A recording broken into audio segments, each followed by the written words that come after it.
Welcome back once again in program सुबह का सितारा। खुश आमदीद कहते हैं उन लोगों को जिन्होंने हमें खासकर अभी ज्वाइन किया है प्रोग्राम में। नाज़रीन, आज हम बात करने वाले हैं प्रेगनेंसी के हवाले से। अच्छा, प्रेगनेंसी के हवाले से सबसे पहले तो आई एम श्योर कि जो मैं बात कहना चाहूँगी, हमारी डॉक्टर भी इसी के ऊपर फोकस करेंगी, आज की हमारे जो एक्सपर्ट है, कि इसको आप प्लीज़ बीमारी मत समझें। ख़वातीन भी, शौहर भी, फैमिलीज़ भी, दो के जिनका फ़र्स्ट टाइम होता है, आई नो कि एक वो एक्साइटमेंट और एक वो खुशी और वो हर चीज़ आपकी बहुत ज़्यादा होती है उस वक्त। खुशी की जो लहर है वो बहुत ज़्यादा होती है, उसकी इंटेंसिटी बहुत ज़्यादा होती है। लेकिन उसमें क्या होता है कि हम बहुत सारी गलतियाँ भी समटाइम कर जाते हैं, स्पेशली जो फर्स्ट टाइम मॉम्स होती हैं, उनको चूँकि इतना एक्सपीरियंस नहीं होता, तो उसमें कौन सी ऐसी चीज़ें हैं जो कि उस सर पे ख़वातीन हावी कर लेती हैं, अपने आप को बीमार समझना शुरू हो जाती हैं, बात बात पर पेन किलर्स भी लेना शुरू हो जाती हैं, छोटी छोटी बातों पे बहुत कंसर्न हो जाती हैं। तो कौन सी ऐसी अलामात हैं, कौन सी ऐसी कंडीशंस हैं जो कि प्रेगनेंसी में बहुत नॉर्मल है फर्स्ट मॉम्स के लिए, स्पेशली हमने आज का सेगमेंट डिज़ाइन किया है, और कौन सी ऐसी सिचुएशंस हैं जो कि आपके लिए अलार्मिंग हो सकती हैं खुदा ना खास्ता, कौन से ऐसे इन्फेक्शंस हैं जो आपको ख्याल रखना है कि आप कुछ ऐसी सर्टन चीज़ें मत करें कि आपको आपके ट्रिगर्स हो सके।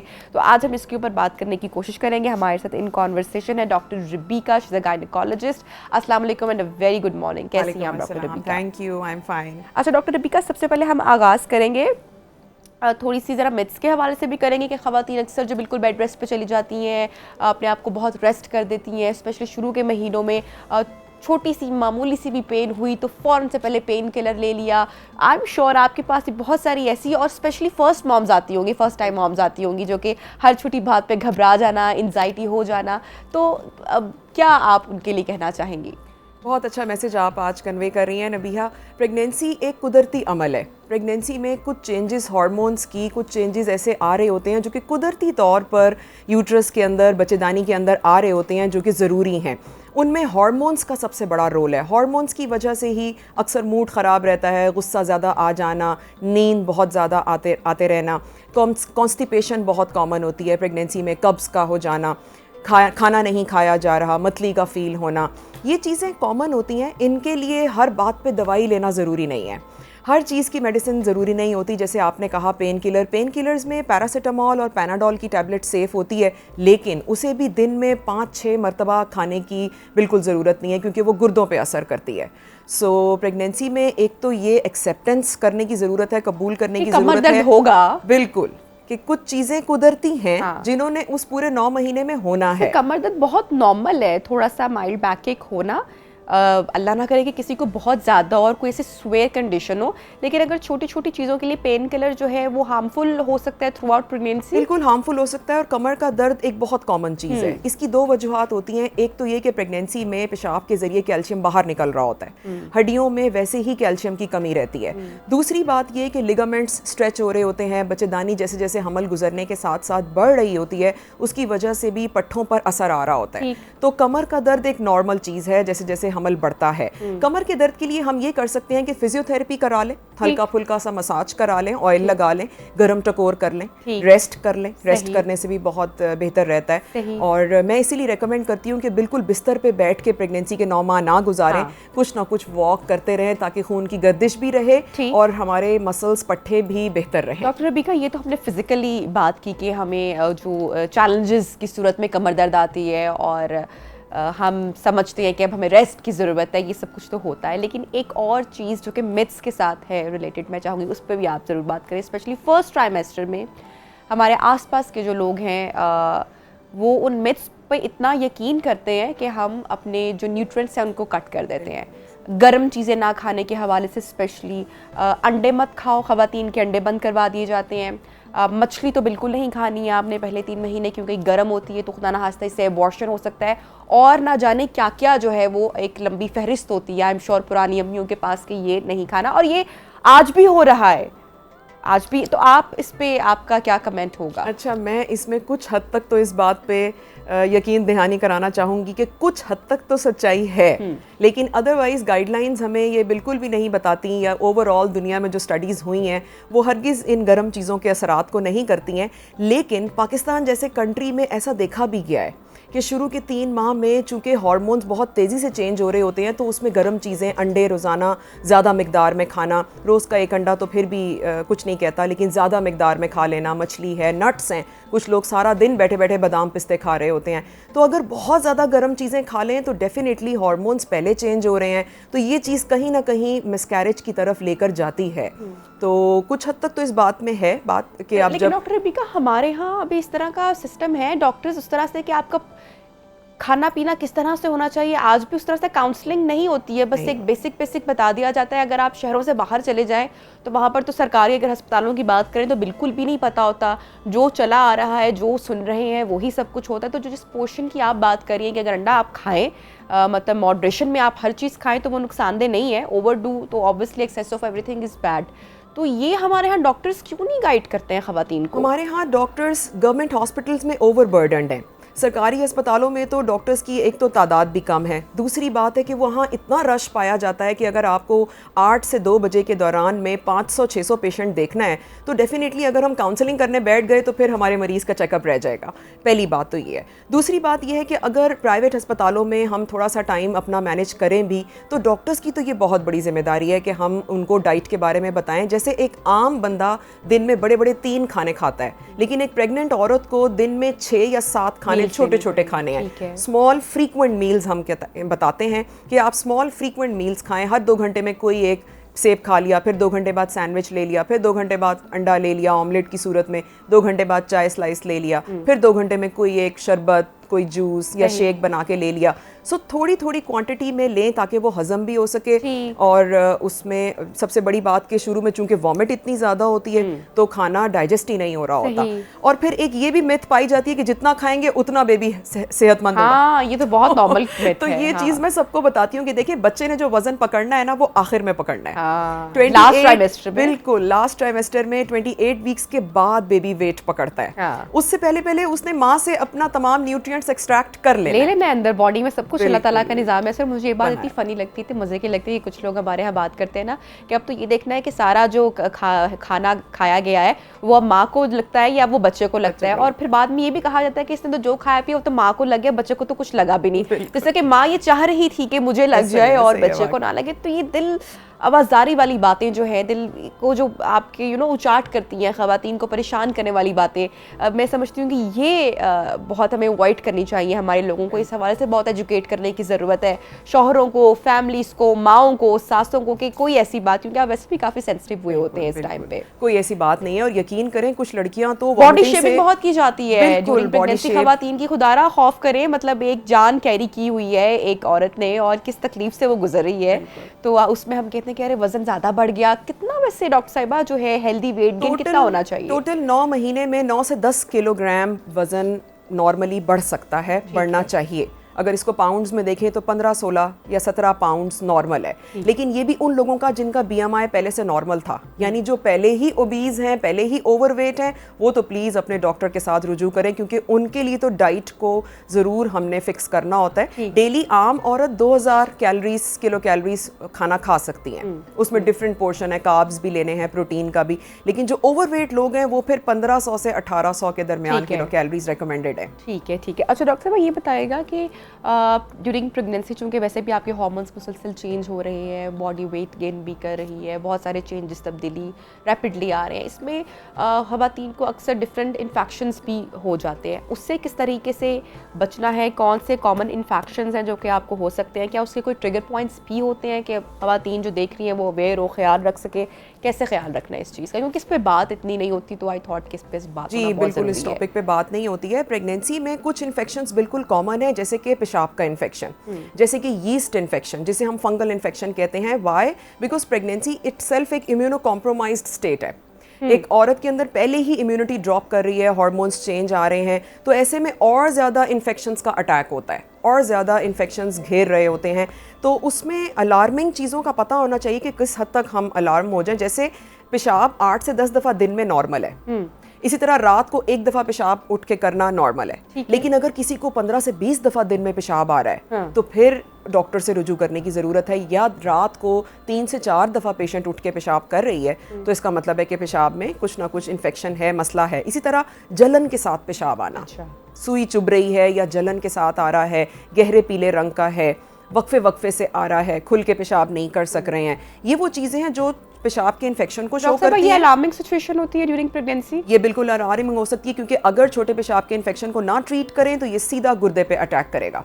और गुर्दों का फेल होना मतलब कि वो जो बेबी ग्रो कर रहा है उसके अंदर भी इसके होने की वजूहात का अगर हम तस्करा करें? इसके होने की वजूहात में सबसे कॉमन वजह तो ये है कि जैसे जैसे बच्चेदानी बढ़ रही होती है, हमल के दिन गुजरने के साथ साथ वैसे वैसे गुर्दे और मसाने पे प्रेशर एक्सर्ट होता है। ठीक है। दबाव पड़ता है, पेशाब की नाली पे दबाव पड़ता है, जिसकी वजह से यूरिन स्टेसिस हो जाता है। सही। सो खुल के वो प्रॉपर समझें डायूरेसिस नहीं हो रहा होता, तो हम क्या रेकमेंड करते हैं कि आप दिन में 8 से 10 ग्लास पानी पिएं, ताकि वो फ्लश आउट हो जाए, अच्छे से निकल सके यूरिन।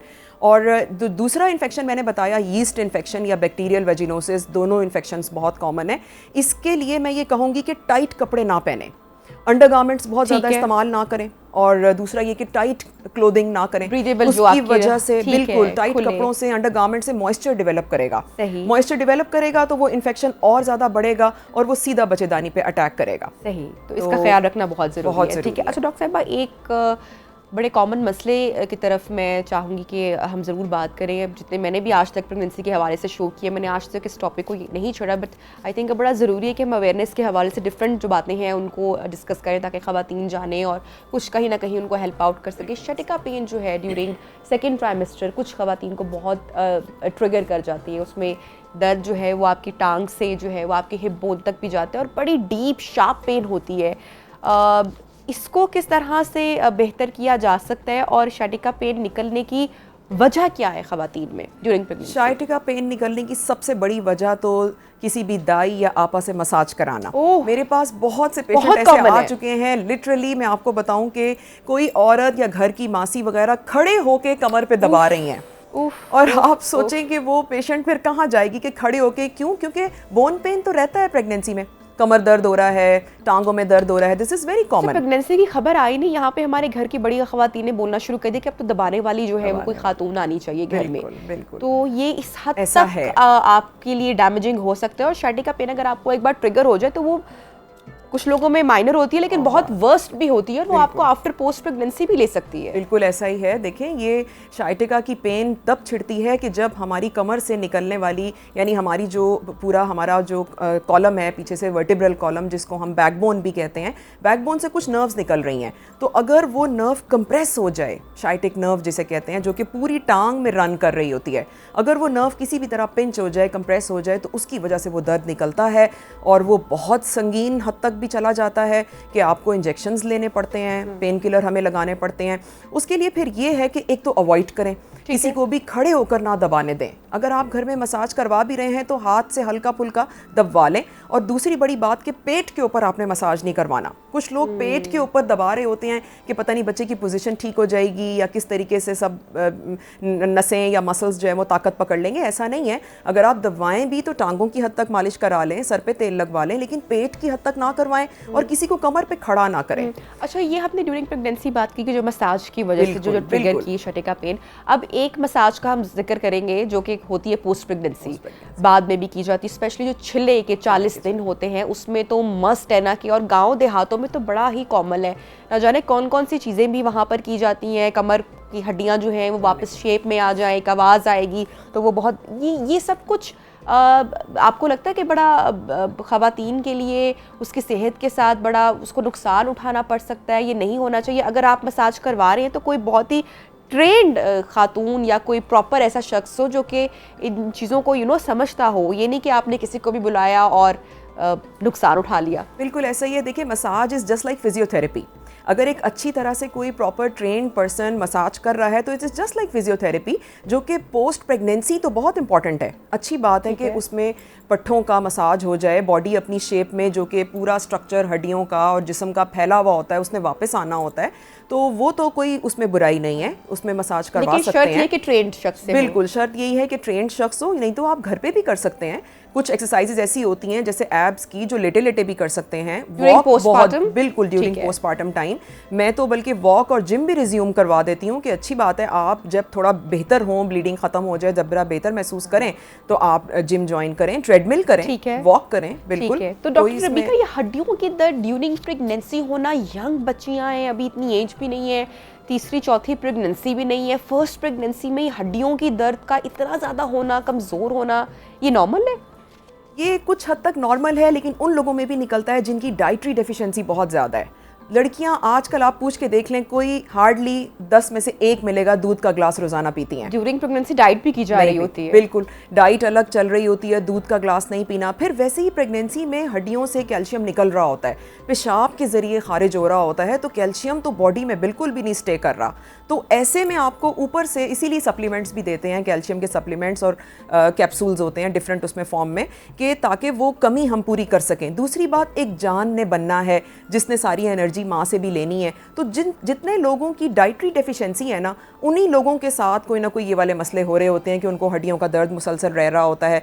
दूसरी बात देखें, हमल जैसे जैसे गुजरता है, जिस्म ने अपने आप के अंदर कुछ मॉडिफिकेशंस करनी है। जिस्म अपने आप को चाइल्ड बर्थ के प्रोसेस के लिए तैयार कर रहा होता है। So this is quite normal. So उसमें हड्डियां भी फैलती हैं, लिगामेंट्स थोड़े से फैल रहे होते हैं, रिलैक्स कर रहे होते हैं, उनका दर्द होना कॉमन है। सो इनके दर्द को इतना ज़्यादा हर वक्त के लिए पेन किलर्स में नहीं लेना चाहिए। उसमें बस ये हो सकता है कि आप अपनी डेयरी प्रोडक्ट्स को बढ़ा दें, दही दूध का इस्तेमाल करें, मिल्क शेक बना के पी लें। डिफरेंट मौसमी फल आते हैं, मैंगो शेक हो गया, स्ट्रॉबेरी, बस चीनी ना डालें, कुदरती तौर पे ही फल मीठे होते हैं, तो वो मिल्क शेक आपको कुछ भी नहीं कहेगा। डॉक्टर रबीका, कितने आपके पास कितने परसेंटेज है उन केसेस की जो खवातीन खुद आती हैं और खुद डिमांड करती हैं कि उनका सी सेक्शन किया जाए, नॉर्मल डिलीवरी को वो नहीं परसू करना चाहती हैं, और उसकी क्या वजह है? मैं आपको बताऊं, आजकल दोनों तरह के पेशेंट्स देखने में आ रहे हैं। यंग लड़कियां कुछ बहुत एंथुजियास्टिक हैं कि हमारी नॉर्मल डिलीवरी होनी चाहिए, और कुछ तो इतने ज़्यादा पैशनेट हैं कि हमने एपिड्यूरल भी नहीं लेना, आप हमें ऐसे ही इस प्रोसेस से गुजारें। लेकिन दूसरी तरफ ऐसे भी लोग हैं कि जिनका नॉर्मल प्रोसेस चल रहा होता है और वो दरमियान में रोक के हमें कहते हैं कि हमारा सिजेरियन कर दें। तो दोनों तरह के लोग हैं। मैं ये समझती हूँ कि प्रेगनेंसी के दौरान ये काउंसलिंग शुरू से ही करनी चाहिए, कि चाइल्ड बर्थ के प्रोसेस के बारे में थोड़ा सा बताना चाहिए, या कोई वीडियोस दिखा देनी चाहिए, काउंसलिंग सेशंस होने चाहिए, ताकि उनको ये, बल्कि हो भी रहे हैं, हमारे कई अस्पताल हैं लाहौर के भी, डिफरेंट शहरों में, जिनमें एंटीनेटल काउंसलिंग हो रही है, जिसमें ब्रेस्ट फीडिंग के लिए पेशेंट को तैयार किया जाता है, जिसमें चाइल्ड बर्थ के प्रोसेस के बारे में सब बताया जाता है, आगाही दी जाती है, ताकि मेंटली जब पेशेंट एक्सेप्ट कर लेता है तो फिर उस फेज में से गुजरना मुश्किल नहीं होता। ठीक है। अच्छा डॉक्टर रबीका, हमने जो कि प्रोग्राम के आगाज़ में इन्फेक्शन की बात की थी कि क्यों ट्रिगर होते हैं और कैसे होते हैं, पोस्टपार्टम भी उसमें भी बहुत सारी ख़वातीन स्पेशली जिनके स्टिचेस होते हैं या यूजुअली जो केयर नहीं कर पाती हैं, कुछ लोगों के पास हेल्प नहीं होती है, बच्चा प्लस स्टिचेस लगे होते हैं, उनको अपने घर का काम भी संभालना होता है, तो ऐसी ख़वातीन में इन्फेक्शन जो है वो बहुत कॉमन हो जाता है।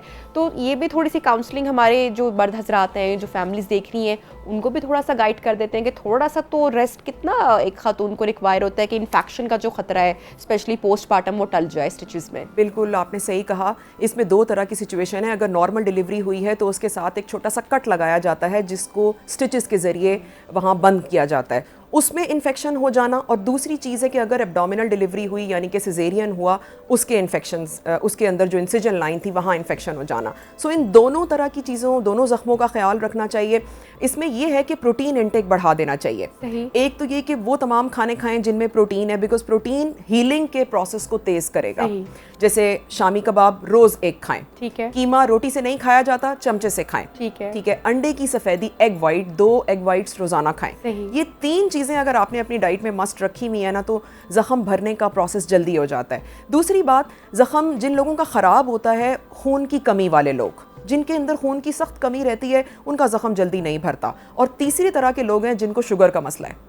शुगर का प्रॉब्लम बहुत बढ़ता जा रहा है, और प्रेगनेंसी में शुगर इटसेल्फ प्रेगनेंसी की वजह से होती है। ऐसा नहीं है कि वो प्रेगनेंसी के बाद नॉर्मली शुगर ठीक हो जाती है, यानी प्रेगनेंसी में प्लेसेंटा आवल के अंदर, हार्मोन्स के अंदर ऐसी चेंजेस आ रहे थे कि जिसकी वजह से शुगर का मसला हो जाता है। तो शुगर अगर किसी की अनकंट्रोल्ड है तो ज़ख़म नहीं भरेगा। ठीक। हालांकि ऐसे में पेशेंट्स आ जाते हैं कि पता नहीं ऑपरेशन थिएटर में कोई मसला था, पता नहीं सर्जन के अंदर कोई बात थी, ऐसा कुछ भी नहीं है। ये मैं 3 चीज़ें आप लोगों को बता रही हूँ कि एक तो कॉमनली अगर खून की कमी है, एक अगर शुगर का मसला है, और अगर आपने अपने ज़ख़म की सफाई नहीं की। सफाई इस तरीके से कि अपना सोप वाटर से, नीम गर्म पानी से उसको धोएं। ये कुछ लोग तो हाथ भी नहीं लगाते कि नहीं जी जख्म बना हुआ है, इसको तो हमने धोना भी नहीं है, टांके लगे हुए हैं, जब तक खुलेंगे नहीं। तो वो यकीन करें पूरा पूरा डिसॉल्वेबल, लेकिन हर जगह वो प्रैक्टिस नहीं हो रहे हैं। नहीं, जरूरी नहीं है, दोनों तरह के लगते हैं। बिल्कुल दोनों तरह के लगते हैं, डिसॉल्व वाले भी लगते हैं, और दूसरी तरह के जिनको 7 दिन बाद हम निकाल लेते हैं वो भी लगते हैं। लेकिन दोनों सूरत हाल में आप नहाएं, यू शुड टेक बाथ। ये मत करें, वो होता है ना अक्सर के 10-10, 20-20 दिन के बाद जो है वो ये बढ़ाए कि बच्चों को भी ना, तो ये डॉक्टर कहते हैं कि प्लीज नहीं, कोई बच्चे ऐसा? को भी नहला सकते हैं, माँ खुद भी नहा सकती है। ये आपने नीम बड़ी गर्म- अच्छी पते की बिल्कुल, बात नीम गर्म की है, पानी से ठीक है। नहाएं, सोप वाटर से जख्म को भी साफ करें। सही है, क्लीननेस का ख्याल रखना बहुत ज़रूरी है, स्पेशली पोस्टमार्टम में बच्चे की भी क्लीननेस का ख्याल रखे, माँ को चाहिए कि वो अपना भी ख्याल रखे। Thank you so much doctor Rabika, आपने हमारे प्रोग्राम के लिए टाइम निकाला। तो जनाब प्रोग्राम का टाइम हो रहा है ख़त्म, अपना बहुत सारा ख्याल रखिएगा, फीडबैक भी हमारे साथ शेयर कीजिएगा। अल्लाह हाफिज़।